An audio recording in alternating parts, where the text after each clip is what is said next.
Hello, everybody. This is Rodney Kellum, the Fatherpreneur, coming at you with another episode of Purpose-Driven Content. And today I have two special guests. My daughter, who's going to probably make some noises and intervene on this interview. And secondly, a very special person in my life and business.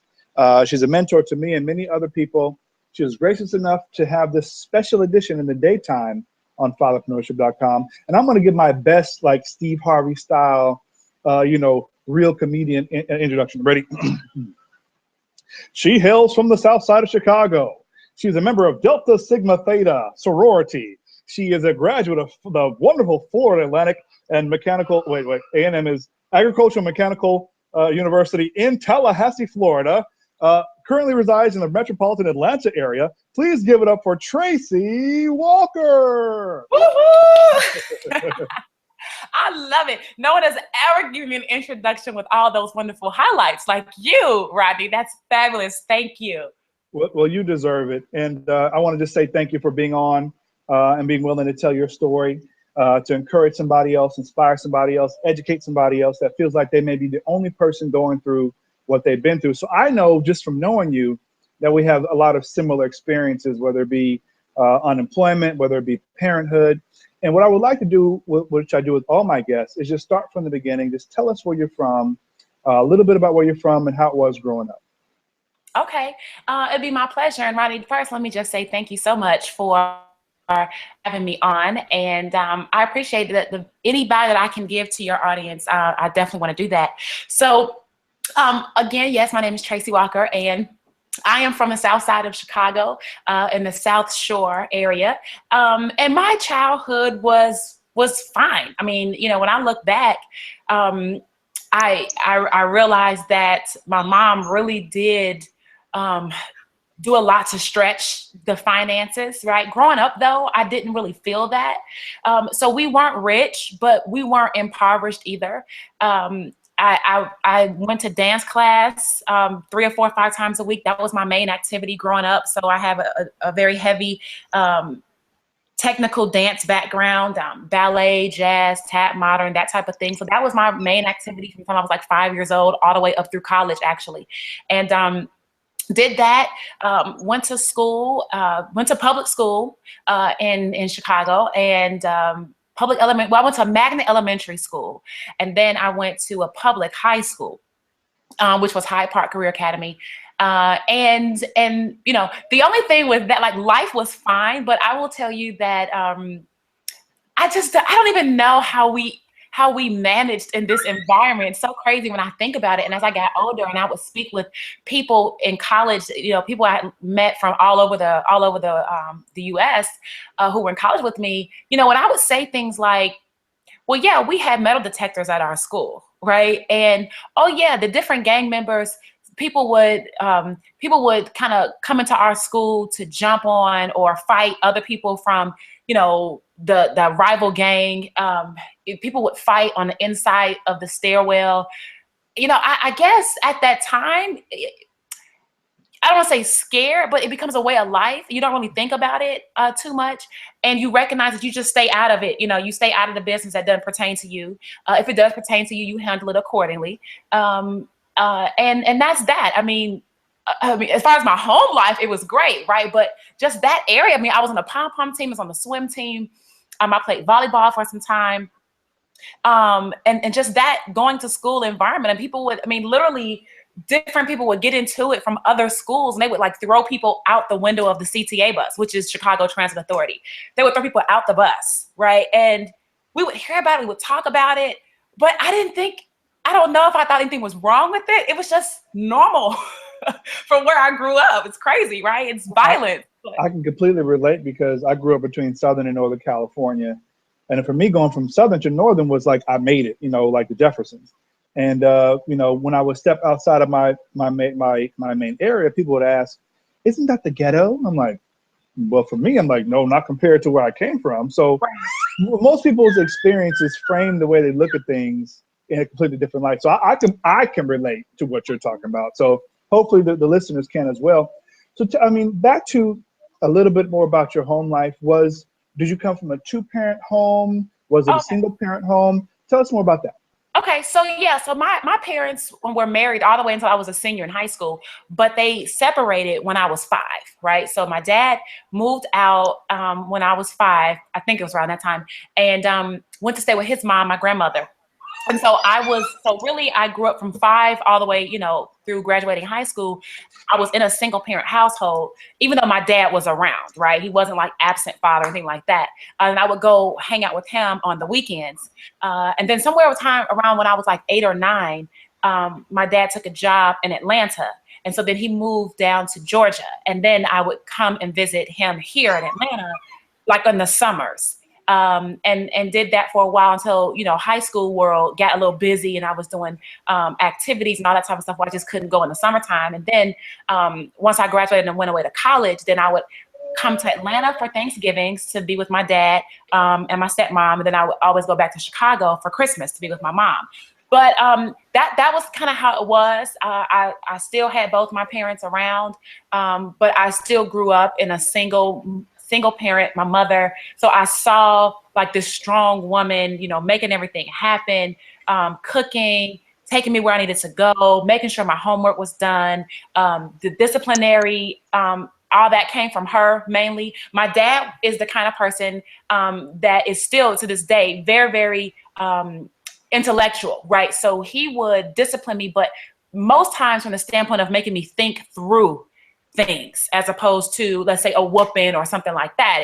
Did that make any sense? Or why did you do that? So, and make me think through the process so that if an opportunity presented itself again, I could actually try to analyze it and choose a better decision the next time. So I kind of had both of that. I had my mom, which was like, don't play with me. If I tell you don't do something, I'm gonna beat you behind, right? And you do it anyway, I'll beat you behind. And then my dad was more or less like, well, look, let's not let your behind get beat. Let's think about what you're getting ready to do before you do it. And let's just avoid that, right? So I had both.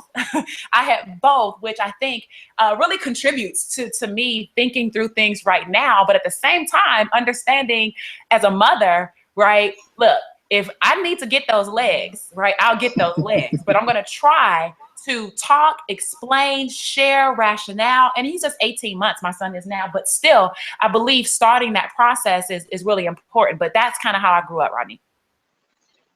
So, of course, we have so many layers of relatability. I met your dad, so I can vouch for everything you're saying. He is a very cerebral person. Yes. Love hanging around him. Always learn something just from just sitting by the man. So what I would like to do now is I know that you also went to an HBCU just like I did. I went to Alabama A&M. You went to Florida A&M. Yes. I think during my college career, we played each other one time, but that's ancient history. That's right. We won't tell our age on that. It's more about the bands. Who's got the better band, right? That's the real right. conversation. Who cares about the football, right? The classic football, is about basketball. the band. Who cares about that? Who got the better band? So I'm glad that Florida A&M's band is back in business after all the things they went through in the past. So that's great news. But your college experience, we both had a college experience, both had an HBCU experience. I know that you excelled in college. But what I want you to tell the viewers out there, because my view of what college is and how you should approach it has definitely changed after being a graduate for whatever years it's been. What did you learn? And people might misunderstand my question. Not your major of study, but what did you learn, like that you continually apply in your life during your college experience, and what have you unlearned after that? Mm-hmm. Oh, that's a good one. And I'm glad that you brought this up because like you, my perspective, my map of the world as it relates to college has altered a bit as well. But during that time, I was excited to go to college. I wanted to have that experience. And so I did. My field of study was business.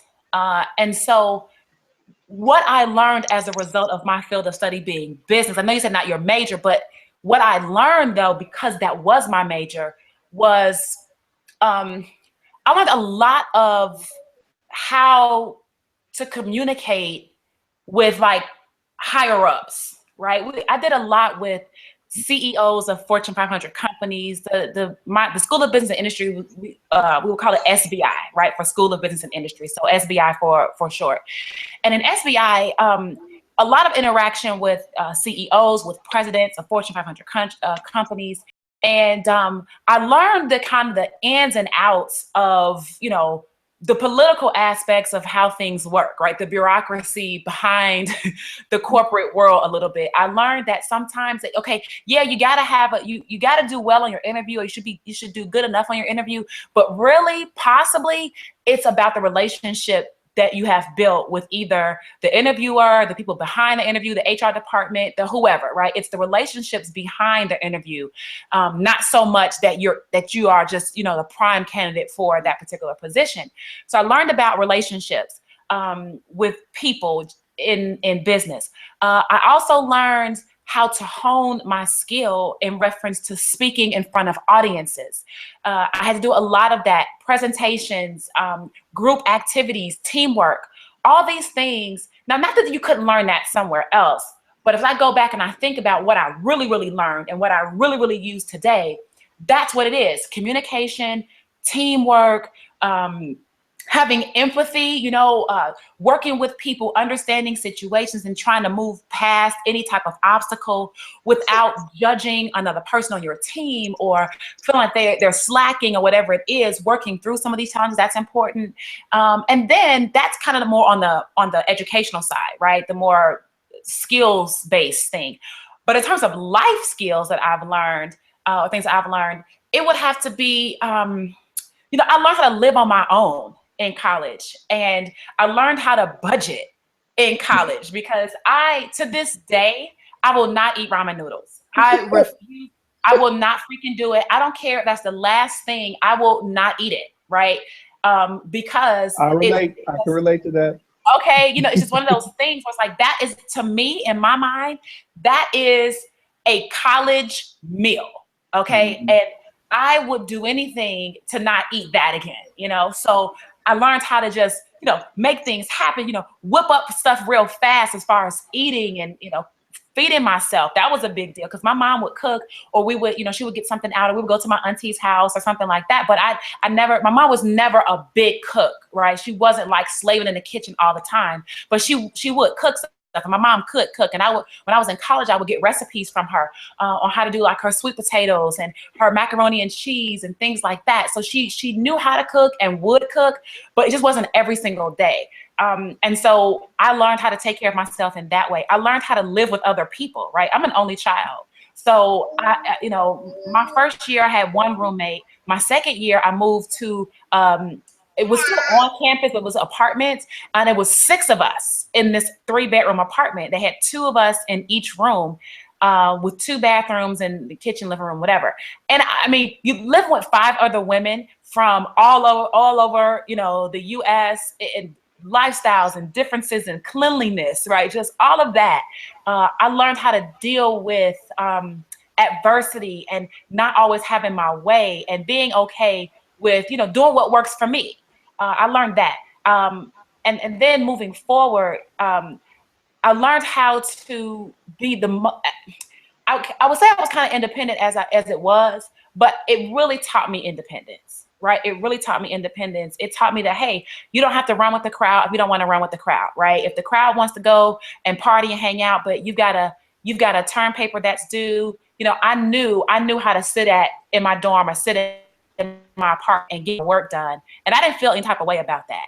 And I think that carries over to my life right now, primarily even because as a child, my mother made sure I did all of my schoolwork before I went outside and played, or before I went to dance class or whatever extracurricular. So even now, right into this day, I can sit in my house and I can do all of my work before I feel like, oh, I need to go out and kick it for the weekend, or I need to go have a drink with the girls, or go to dinner. I don't have to do any of that until my work is done. I don't know if that's good or bad, but that's some of the discipline that I have that has come from that environment around me from a child, even through college. And so now when I look back at college, outside of those things, you know, this is my opinion. My opinion is that if you want to go to college because you have to have the educational experience because there's a certification, or there's a license that you must have, or there's some type of state requirement or government or federal requirement that you must have in order to perform your duties in that chosen career, then I say go because that's what you want to do, then you should do that.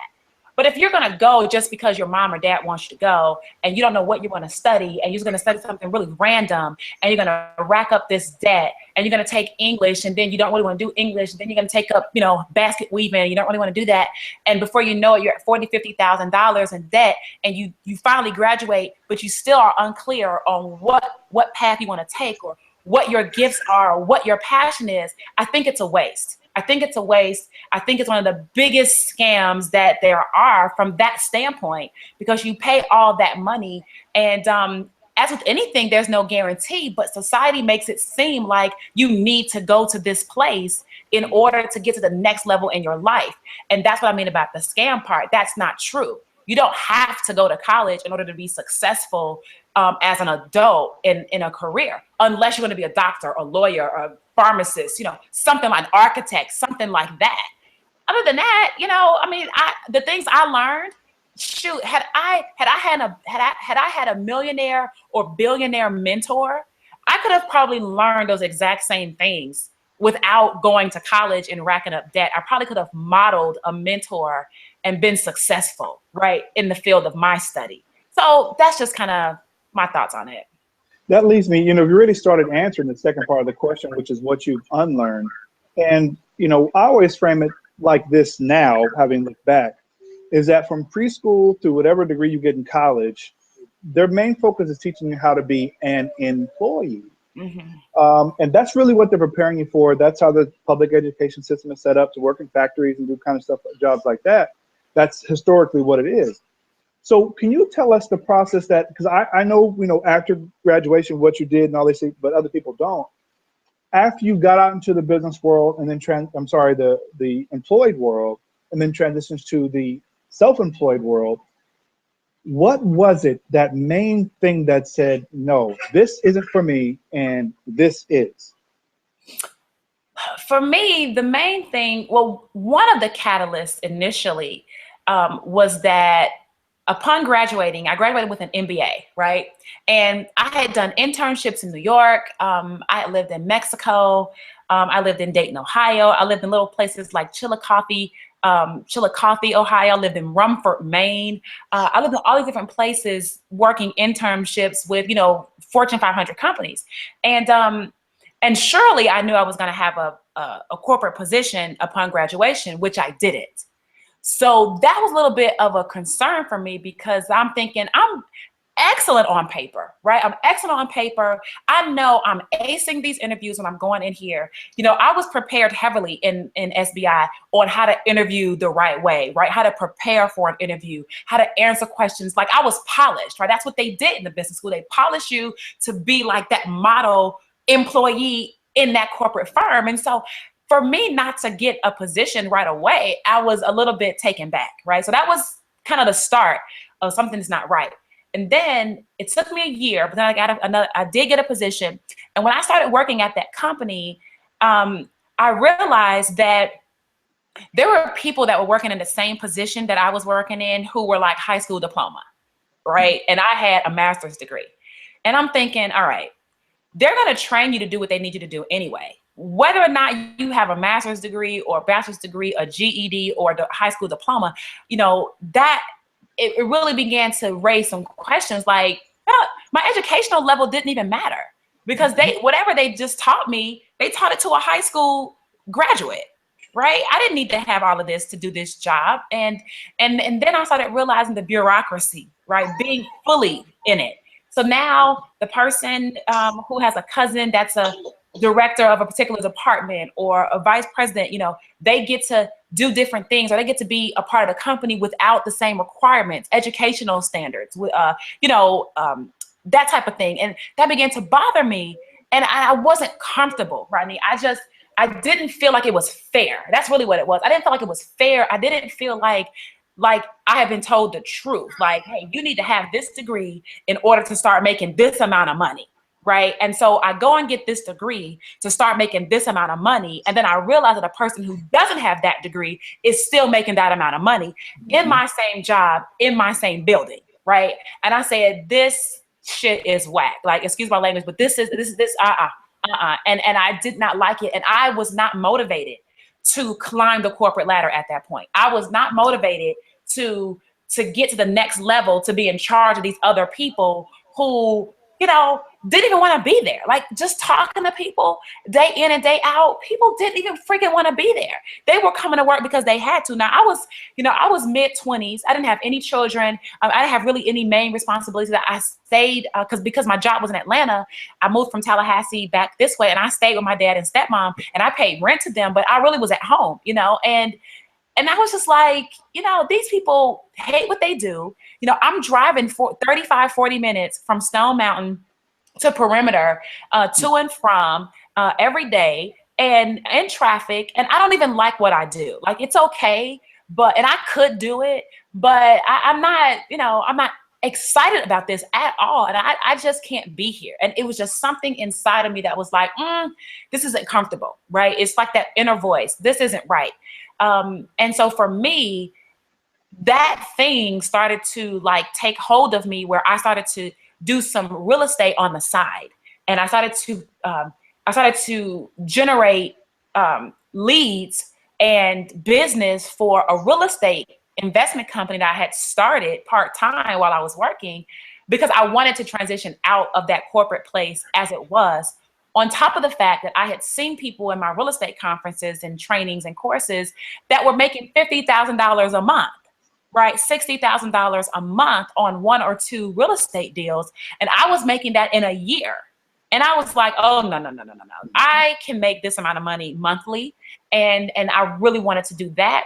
And I was laid off in February, I think it was the end of February, beginning of March 2002. And that was really my point where I could transition, Rodney. I wasn't sad about that. I was excited. I was happy. I wanted to do my real estate business. I believed that I could make that money. You know, I didn't feel like I was stuck at what they were giving me. I just had enough belief that, look, if the people I'm seeing at these real estate conferences, these were like old, like people in their 70s were doing this, right? People that didn't even speak English that well were doing it. People who were my age were doing it, right? It was all these different variances in reference to who was making this work. I just didn't believe that I couldn't. And I kind of went full steam ahead. So when I got laid off, that was really my transition. But I hated that work environment. I hated I hated that the people didn't like what they wanted to do. It didn't motivate me to want to do it. And then I didn't like I was getting paid the same thing other people were getting paid, and I had 2 degrees higher than them. And it was just the ridiculousness of it. And I wanted out. I just wanted out. Preach. I can relate. You know, this is somebody who's been laid off 3.5 times. So I know exactly that feeling you're talking about. You know, and this of course isn't about me, but I can relate. So as you transition to now becoming business person Tracey, and not just, you know, employed person Tracey, you know, I know the story about, you know, your initial rise, but can you tell the viewers, you know, the belief, you kept on saying belief, and I know, like, you know, that's a key point to having success in any field. But as you began, you know, we know there's other factors in real estate and why things do and don't work out. But as my daughter is preaching in the background with me. She agrees. She agrees. Getting an entrepreneurial education right now. That's right, girlfriend. You know, belief. So besides just that internal thing, were there any external factors that helped you? Was there anything that you did personally to grow your belief? Because there's a lot of people that feel that are not happy what they're doing. They may be doing the job, but they know it's not their life's work. So those people right now that are sitting at a job that they just can't stand or just feel completely unfulfilled, what were some of the things that you did to help your belief before you got out and continue to grow once you became a business person? You know, Rodney, if I'm completely transparent, right? I can give some insight as to what people can do just because of what I've learned. But if we go back and we actually are stepping into my shoes at that time when I was transitioning, I think I was young and dumb. You know, I wasn't into personal development then like I am now. We're talking about 13 years ago, right? I wasn't into reading as much as I am now. I definitely wasn't listening to personal development audio. I listened to trainings in terms of real estate, right? And I watched videos and I went to training courses on how to do that particular thing. But in terms of my internal belief or whatever, at that time, I didn't do anything extra. I think that I was blessed to have a mother and a father that instilled that in me growing up. I don't recall doing anything when I was 25, all right, to increase my belief system. I was young, again, the responsibility load was light, and there was nothing to risk. And because there was nothing to risk, I guess, I didn't feel like there was a need to doubt anything. I felt like it couldn't get any worse than what I was already doing. To me, that was the worst. I had just come out of college, right? So to jump right into corporate, and then 1 year, and then 2 years, I only been in corporate for really like a full year, 1 full year, because that first year out of college I didn't have a job, right? So that 1 full year it took me, I realized I hated this place, and anything would be better than that. I didn't have time vested in there. I didn't have relationship with people built in there. I didn't, that company wasn't paying for my tuition or daycare, or it wasn't, I had no ties to that place, none. And so I could just as easily cut that tie and go out there and try something, because I just felt like at that time, there was no worse that it could be. At 25, there was no worse than being in this job, right? Now, moving forward, if we're talking about the market of people that we attract now, well, I'm not usually attracting the 25-year-old person fresh out of graduate school, right? I'm usually attracting the more mid-30s, 40s type of person, because that's where I am, right? And that person is in a different place than a 25-year-old fresh out of school. Usually this person is a parent. Usually, like I wasn't until just, last year. So maybe they are a parent, maybe they're not, but usually people have had kids by the time they're like, 35, 40 years old. They have worked where they've worked for some years. They've gotten used or accustomed to the income. They have responsibilities. They have a house or cars or things that this job is helping to support. And therefore, the thought process behind walking away from it, the load is probably a little bit heavier. So from that standpoint, I get it. And in reference to what I believe people could do, because it's what I've learned over time. Because like I said, I was young and dumb. I just jumped, right? I took a leap. I just jumped. I took a leap. I didn't look back. It was just like that. There was no technical part about it. I just did it. Now I understand that people are actually kind of, they're planning, they're plotting in a good way, right? They're trying to line their ducks up in a row before they just jump, especially when you're responsible for other mouths that you've got to feed and things like that. And I would say that a lot of it has to do with whether or not you're just fed up. If you are fed up enough with your current circumstances, then there's 2 options. Either you believe that your circumstances are going to get worse and you're going to stay where you are, they're going to get worse, or you believe that you can make a change, they're going to get better. It's really only 2, to me, it's only 2 options. Either you're going to keep doing what you're doing, or you're not going to keep doing what you're doing. And if you're going to keep doing what you're doing, then you have to just logically accept that you're going to keep getting what you've been getting already. Like there's no thought process behind that. You're not going to make something happen that hasn't already happened when your income is already set by an entity that pays you. Like that's what it is. There's no miraculous thing unless you're going to go out there and hope that you win the lottery, right? Which is still external to your job. But in the workplace, you're not going to get any better. You're not. You're going to get worse because you're going to make the same amount of money. Your retirement is going to start going down. You're going to have to start working more hours. You're going to have to be more competitive because as you get older, they're hiring younger people that have greater concepts of, technology and things like that. And it's not going to get any better. So the only thing that you could really do, in my opinion, is to really start soul searching in your heart what you want to do. And if you want to do something, you know that you're going to do it. Like our kids, right? My son, I got him these basketballs, these little smaller NBA basketballs, right? And he has 2 of them. And he likes to bounce them in the house, right? Now, in his room in the carpet, I let him do it. But out here, he likes to bounce them on the wood. And I'm saying, baby, don't bounce the ball in the house, right? Don't bounce the ball in the house. And then what he'll do is he'll get the ball and he'll look at me like, are you going to say something? Right? And if I don't say anything, he carries the ball right back out here and he bounces the ball. And as the ball bounces, he bounces watching the ball, right? And I have to say, Josiah, I told you, do not bring the ball out here. Let's play with the ball in your room. The point in that is, in his mind, he really wants to do it.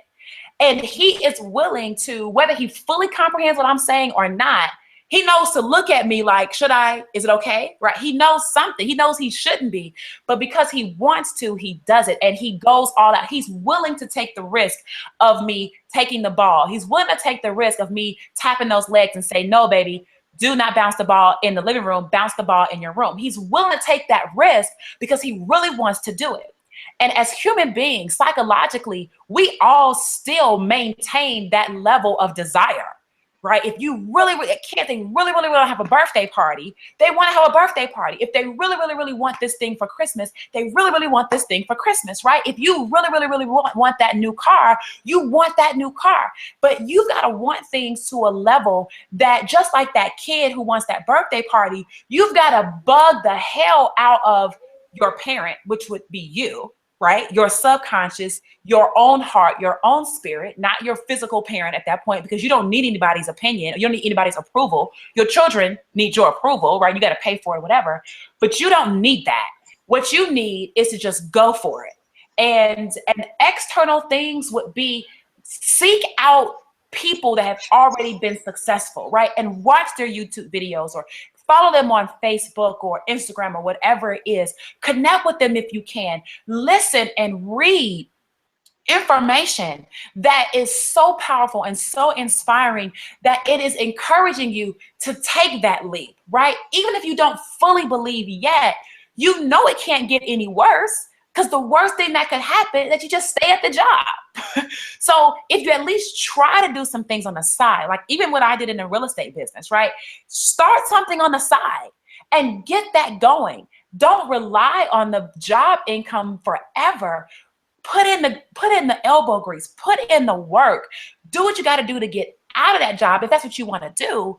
But external things, the only thing I can really say, Rodney, is that you get around people, even virtually, who have success in their life, where you can learn, you can listen to the principles, you can listen to the way they speak, you can hear about their mindset.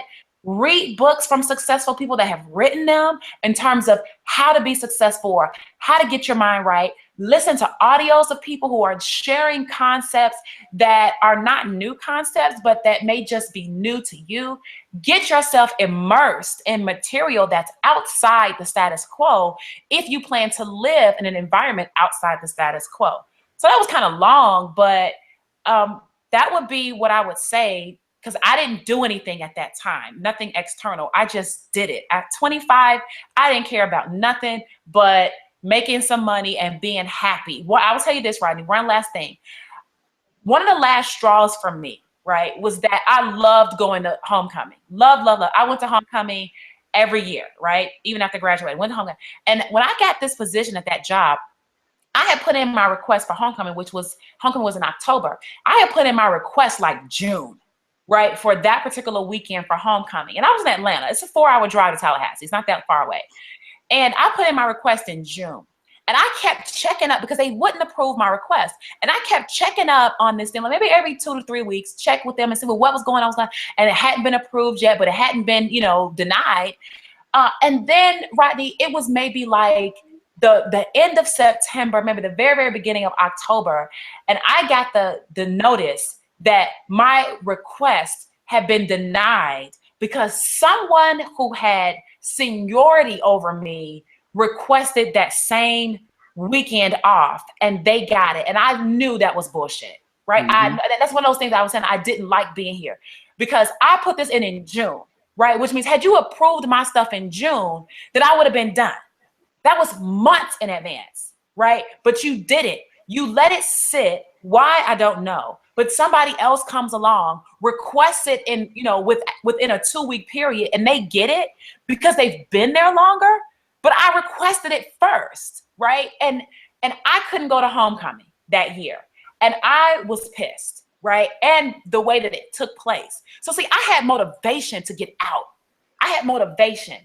I wasn't doing anything actively on my part to try to convince myself to get out. It was the things that were going on internally to that place that made me want to get out so much that I could only perceive being out as being better. Being in was not going to be good.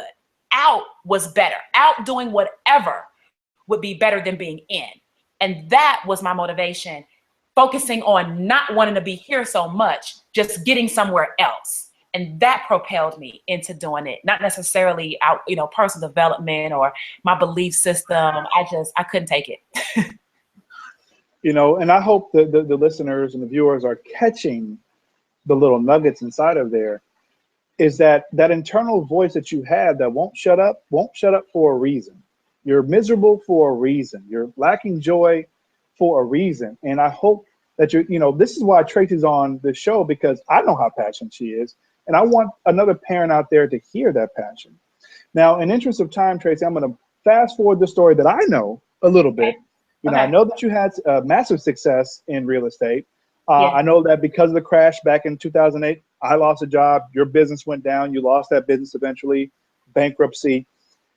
Now, this is no longer the 25-year-old Tracey, 26-year-old Tracey. This is, I believe you were married at the time after your businesses went down. Why not just quit? Why not just go back to the corporate world? You don't do that. You start another business. Mm-hmm. Now being a little more grown at this time, having massive success and a failure, what kept you going saying, let me do this again in another way? It's that same thing, Rodney. It's like, I hated it then. Why would I then just get so, to me, chicken out and go right back to the miserable place that I was in, that I had gotten myself out of? Again, so my business crashed really 2006, right? So now we're talking about, at that time I had been working for myself for 4 years, right? I've been out of corporate for 4 years. And even at that point, I enjoyed my freedom. I enjoyed being able to get up when I wanted to. I enjoyed being able to walk downstairs and go into my office without having to get in my car and drive in the traffic in Chicago, right? I enjoyed that. I enjoyed not having a boss telling me that I couldn't go somewhere on vacation because the timing that I chose wasn't conducive to what somebody else had already chosen. I could do it if I wanted to do it. And again, it was that personal desire to be in control of my own life that caused me to try another business, right? Now, we also got to remember that I had more skills at this point in time, right? When I first graduated college, even though I did have some practical stuff, a lot of it was still theoretical, right? Because I really hadn't worked. Well, I worked on internships, but they were internships. It was still a little different than a full-time position. But by this point in time, I had run a full-fledged real estate investment company. I had clients. I had people I would sit down and speak to about our services. I dealt with lawyers. I dealt with real estate agents and brokers. I dealt with closing and title agents. I dealt with sellers and buyers. I had dealt with contractors, repair people. I dealt with all the different facets of the real estate world, other investors, right? I dealt with savvy homeowners and not so savvy homeowners. I had so much more experience in terms of how to communicate, how to do contracts with people, how to explain what it was that I was doing, how I could service them, how I could benefit them, how to have better customer service. I had employees, right? We had all of that. We had an office downtown Chicago, right? And so I had all of this now under my belt after these 4 years. So with all of that now, in addition to that desire to live my life of freedom, I was like, how could I go back? How could I could just take this same stuff, right, in some shape, form, or fashion, and I can apply it somewhere else. There has to be something else I can do, right, that does not require me running back to what I call massa, right, running back to the plantation to listen. you know, if I pick your cotton, would you pay me? Right? I refused to do that with what I knew. And not even from collegiate education, but from practical real world experience. I knew stuff and I wanted to use what I knew. And I was going to do it on my own. And I joke and I say, look, anything short of me selling my body, I would have been willing to do it so long as I didn't have to go back to corporate. It just wasn't a place that I enjoyed being.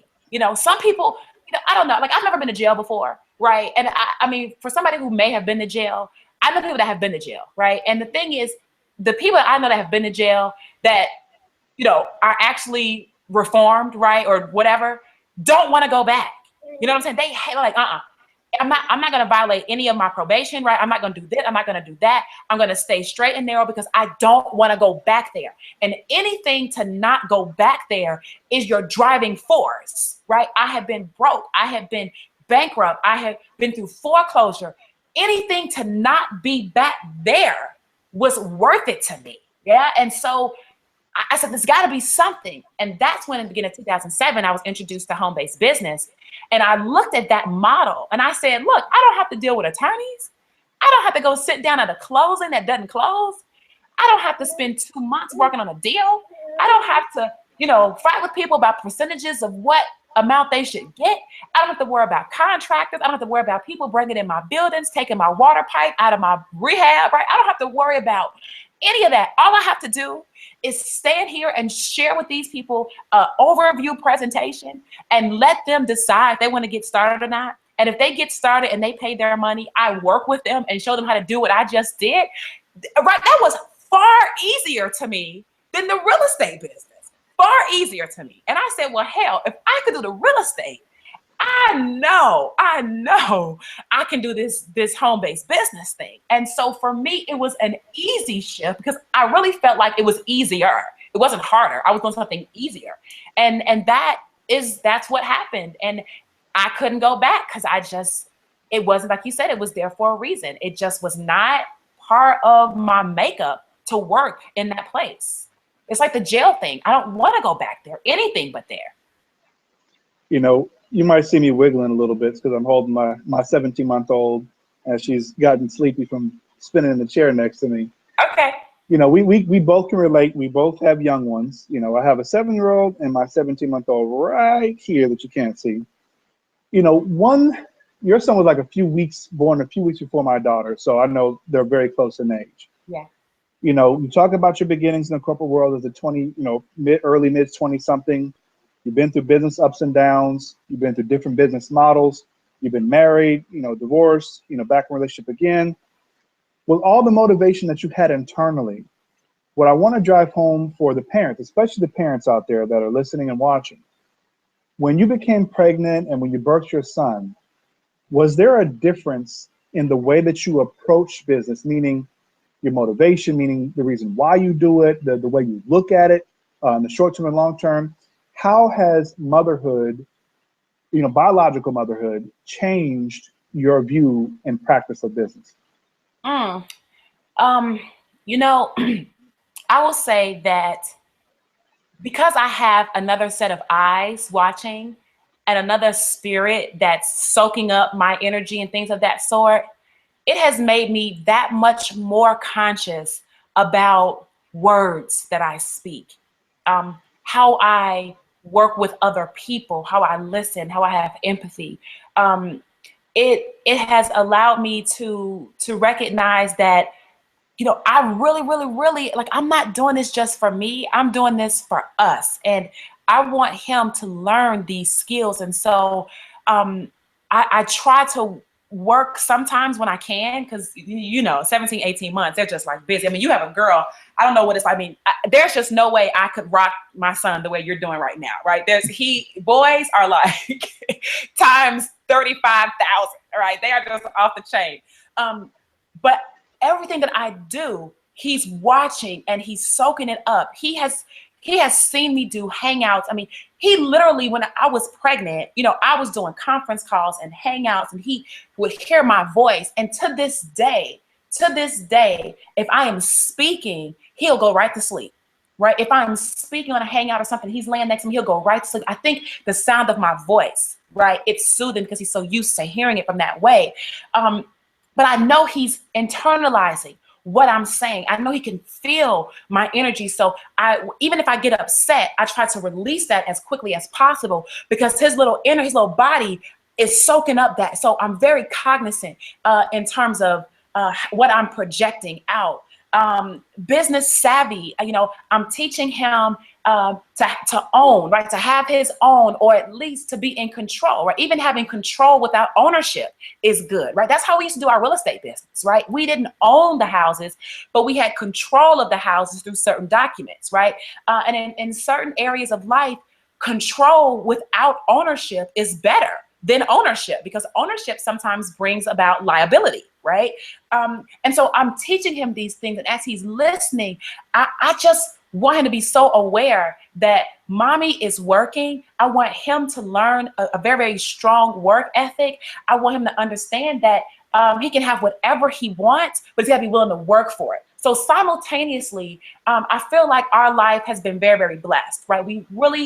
We don't struggle for anything. Like, we don't have to worry about food or where we're going to live or any of those types of things. So although I'm very grateful for that, I want him to also understand that that comes as a result of planting seeds. So he's not just going to wake up and just be like, oh, well, this is what's due me, right? I want him to understand if you do not work, you do not eat, without having a silver spoon. Yes, we're blessed. You don't have to worry about shelter, but at the same time, somebody's working for that. And I want you to learn that work ethic.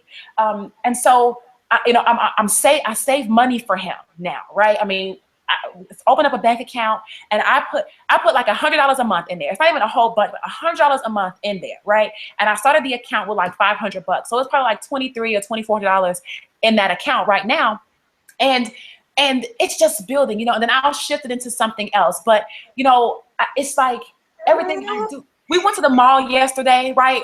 And I just love getting him things. I bought him some Timberland boots, right? And some other Nikes and some jeans and a top. Not because I'm trying to spoil him, but because I want to. God has blessed me with financial resources, right? And it's not good. It's not good to not spend at all, right? Just like it's not good to spend everything. So money that I have in my spending account, I spend it on my baby, right? I want him to enjoy the fruits of the labor. I work a lot and I have to take him to the babysitter like 5 or 6 hours a day. And sometimes in the evening times, I'm taking him from 5 to 10 in the evening so that I can do evening hangouts and things like that. So I miss being around him during those times. He's learned that mommy is working, but I don't ever want him to grow up and say, well, mommy, you're always working, but we still don't ever have no money, right? Like at some point, he's going to equate that working, it should generate money. And if you're always gone or you're always working and we still don't have no money, how does that work?